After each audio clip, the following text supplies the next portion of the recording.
பெரிய ஹிட் ஆகுது பட் யாருக்குமே எந்த ஒரு தப்பான பழக்கத்தை இந்த படம் சொல்லி கொடுக்காது. ஸோ ரொம்ப ஒரு முக்கியமான ஒரு படமா தான் இருக்கும் தமிழ்ல. ஸோ அதனால எல்லாருமே படம் பார்த்துட்டு எப்படி இருக்குன்னு சொல்லுங்க. அடுத்ததாக நாம் பேச அழைக்கிறோம் ஜெய்.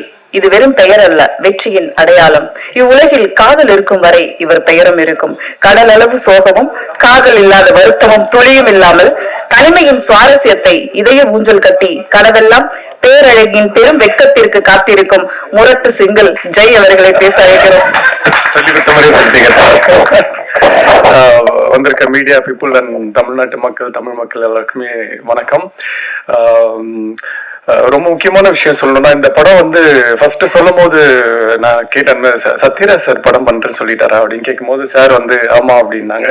ஸோ நானுமே கதை ரொம்ப பிடிச்சிருந்து, டைரக்டரும் ரொம்ப பிடிச்சிருந்து இந்த படம் ஓகே சொன்னதுக்கு மெயின் ரீசன் வந்து ஒரு 3 பேர் தான். ஃபர்ஸ்ட் வந்து சத்யராஜ் சார், ஸோ அவர் படம் பண்றாருன்னு சொன்னாங்க. அப்புறம் யோகி பாபு டார்லிங் வந்து பண்றாங்கன்னு சொன்னாங்க. அப்புறம் மெயினா மியூசிக் வந்து இமான் சார் பண்றாங்க அப்படின்னு சொன்னோன்னே இதுக்கு மேல அவங்களே ஃபில்டர் பண்ணி ரெடியா தான் வச்சிருப்பாங்க படத்தை. ஸோ நம்ம போய் நடிச்சுட்டு வந்தா போதும் அப்படின்ற மாதிரி தான் இருந்தது. அண்ட் ஷூட்டிங் ஸ்பாட்ல சார் சொன்ன மாதிரி ஃபாஸ்டிங் டைம், ஸோ சாப்பிட முடியாது அந்த மாதிரி இருக்கும். பட் எனக்கு வந்து அது ஒரு பிரச்சனையாவே தெரியல. ஏன்னா சாப்பிடாம பசி இல்லாம அது ஒரு பழக்கப்பட்ட ஒரு விஷயம்ன்றதுனால அது கொஞ்சம் ஈஸியா இருந்தது. பட் கூட இருக்க ஆர்டிஸ்ட் அந்த காமெடி அடிச்சு அது சிரிச்சு அதுக்கு ஒரு வயிறு வலி வரும்ல, அதை தான் நினைச்சதான் பயமா இருக்கு இப்போ ஷூட்டிங்ல. ஐயோ யார் என்ன காமெடி அடிக்க போறாங்கன்னு தெரியலையே இன்னைக்கு அப்படின்ட்டு ஒரு ஆஃப்டர்நூன் மேல ரொம்ப கஷ்டம் அவங்க கூட பேசுறது. அது சிரிச்சா எனக்கு தெரியும் அதுக்கப்புறம் பசிக்கும் அப்படின்ட்டு அந்த சிரிப்பை கண்ட்ரோல் பண்ணோம். இதுவே போராட்டமா இருந்தது. டைரக்டர் சார் கொடுக்குற டைலாக்ஸ் எல்லாமே வந்து ரொம்ப ஈஸியா ஆயிடுச்சு இவங்க கூட இந்த போராட்டங்களுக்கு அப்புறம். ஸோ டைரக்டர் கூட எப்பவுமே ஒரு சீன் ஷூட் பண்றதுக்கு முன்னாடி ஒரு ஆஃப்டர் நாங்கள் பேசிட்டு தான் இருப்போம், இது இப்படி பண்ணிக்கலாமா, இந்த டைலாக் இப்படி மாற்றிக்கலாமா அப்படின்னு சொல்லிட்டு. அதுக்கு ரொம்ப ரொம்ப கம்ஃபர்டபுளா ஓகே உங்களுக்கு என்ன பிடிக்குதோ ஓகே உங்க ஸ்டைலே பேசுங்க அப்படின்னு சொல்லிட்டு திரும்ப 2வது டேக்ல சொல்றாரு இது மாத்திக்கலாமா. கடைசியில பார்த்தா அவர் என்ன சொல்லியிருக்காரு அதுதான் இருக்கும் 3rd டேக்ல. அவராக வந்து நம்ம வழியில விட்டு அதுக்கப்புறம் அவருக்கு என்ன வேலை வேணுமோன்றது வாங்குவாரு. அதே மாதிரி தான் கேமராமேன் சாரும், சார் என்னோட ஸ்கின்னுக்கு வந்து இந்த மாதிரி சொல்ற தப்பு தான் நான்லாம், பட் இருந்தாலும் இந்த கலர் லைட் தான் சார் நல்லா இருக்குன்னு. ஓகே ஒரு 15 minutes வெயிட் பண்ணுங்க அப்படின்னு சொல்லிட்டு உடனே லைட்லாம் கொஞ்சம் எனக்காக ஒர்க் பண்ணி மாத்தி இந்த லைட்லயே போலாம் அப்படின்னு சொல்லி நான் அது ஃபர்ஸ்ட் டைம் நான் பாக்குறேன் சார். ரொம்ப ரொம்ப தேங்க்யூ சார். அது நீங்க கேட்டோன்னு புரிஞ்சுக்கிட்டு அது உடனே எனக்கு அந்த ஹெல்ப் பண்ணதுக்கு ரொம்ப ரொம்ப நன்றி. அண்ட் அது மாதிரி தான் படத்துல எவ்ரிடே சும்மாவே சொல்ல ஒரு 40-45 days இந்த படத்துல நான் ஷூட்டிங் பண்ணேன்னா எவ்ரிடே நான் போகும்போது ஒரு ஆர்டிஸ்ட பார்ப்பேன். ஒரு நாள் போனா நிழலவி சார் இருக்காரு, ஒரு நாள் போனா என்ன படத்துக்கு வந்திருக்குன்னே தெரியாது, டெய்லி ஒரு ஆர்டிஸ்ட் இருப்பாங்க. ஸோ அவ்வளோ ஆர்டிஸ்ட் இந்த படத்துல இருக்காங்க. எல்லாருமே சும்மா ஒரு கிரௌட் ஒரு கும்பல் அப்படின்றதுக்காக எல்லாமே அவங்க பண்ணிருக்க ரோல் எல்லாமே அந்த ஆர்டிஸ்ட் பண்ணாதான் அது அவ்வளோ பர்ஃபெக்டா இருக்கும் அப்படின்றதுக்காக தெரிஞ்சுதான் ப்ரொடியூசருமே அந்த ஆர்டிஸ்ட சொல்லி டைரக்டுமே அந்த ஆர்டிஸ்ட் வச்சு பண்ணியிருக்காங்க.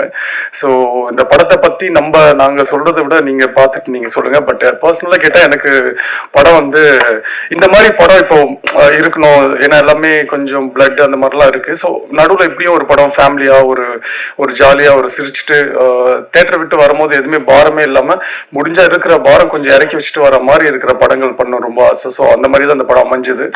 ஸோ இந்த படம் வந்து என்னன்னா யாருக்குமே இது ஒரு பெரிய ஹிட் ஆகுது பட் யாருக்குமே எந்த ஒரு தப்பான பழக்கத்தை இந்த படம் சொல்லி கொடுக்காது. ஸோ ரொம்ப ஒரு முக்கியமான ஒரு படமா தான் இருக்கும் தமிழ்ல. ஸோ அதனால எல்லாருமே படம் பார்த்துட்டு எப்படி இருக்குன்னு சொல்லுங்க. Thank you so much.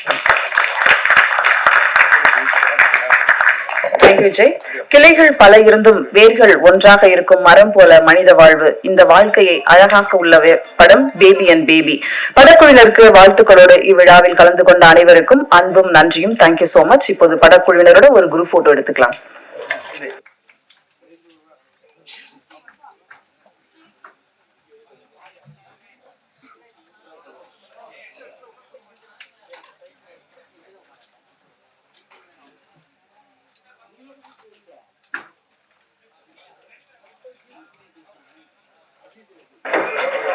இந்த படத்தில் நடித்த குழந்தை கொஞ்சம் மேடைக்கு கொண்டு வரவும். ஹர்ஷித், இந்த படத்தோட டீம் யாருக்கு இருந்தீங்க அப்படியே வாங்க, ஸ்டேஜுக்கு வாங்க.